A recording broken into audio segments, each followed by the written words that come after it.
Hi guys, so in this video I will talk about the preparation for Science Olympiad and the books that one should refer to while preparing for the Olympiad.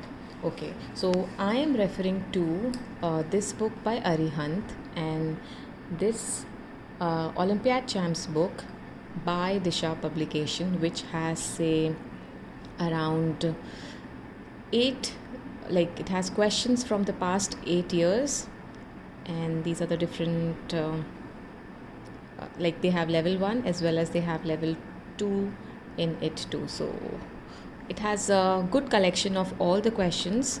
It has topic wise questions, and say for every chapter they have around 80 questions that have been asked so far, as in for the past 10 years whatever questions that has come from one particular topic is covered in this book.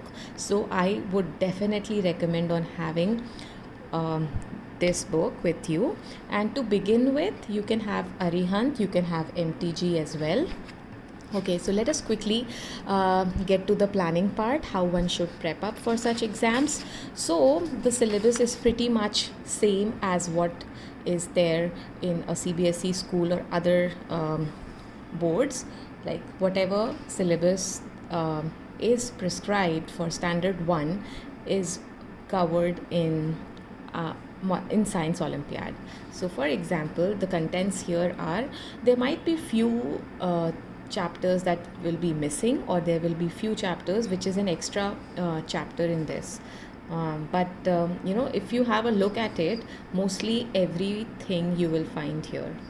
Okay, so the first chapter is living and non-living things, then comes plants, then animals, human beings and their needs, good habits, safety and first aid, air, water and weather, the sky. So here I would say that there are few topics that can be done without any preparation. You can just go ahead with the questions because they are more of a general awareness questions. For example, your child can do questions on sky, good habits, human beings and their needs, and air, water and supply. But if you have a look at these three topics, it requires detailed study of the concepts here. For example, in living and non-living things, they have quite tricky questions, which will be, a child will be able to answer these questions only if they have a thorough understanding of the concepts. Similarly, plants is quite a lengthy topic, so one needs to spend a lot of time on this topic. And then comes animals. So how I am going about it is, these topics are actually taken care of by school. So they have already done say 80% from plants and living things at school. So I'm relying on school for these three chapters, and this we are doing on our own, which does not require any preparation. So once you are done with this, after this, because the child needs to have a lot of practice before sitting for the exam.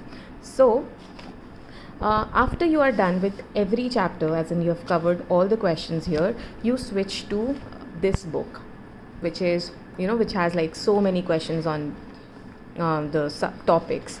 So start with, you can randomly do say 5 questions from each chapter, or whatever way your child likes to do. And once you are done with this, then you should start with the model test papers, where you take the test, as in you ask the child to sit as per the same environment as the exams. They have the questions in the exam, for example. So after that, I would recommend you to make the child go through these questions. So this is like, it has 28 mock test series. It's again by Disha, and these are the subjects that they have questions on in this book. So they have 5 model test papers from each subject, 5 from science, maths, English, logical reasoning, etc. So right now we'll be only focusing on the first 3 subjects, and that's it. You can give these question papers, and you have to ask the child to sit for an hour and take this test seriously. This gives a good practice to the child before they actually sit for such exams. And the confidence level post they have completed all these books, these workbooks, will be very different from where your child has actually started from. So trust me, if you do all this, definitely your child can score very well. If not 40 out of 40, definitely say 35 out of 40. So thanks for watching, guys. I hope the video was useful to you.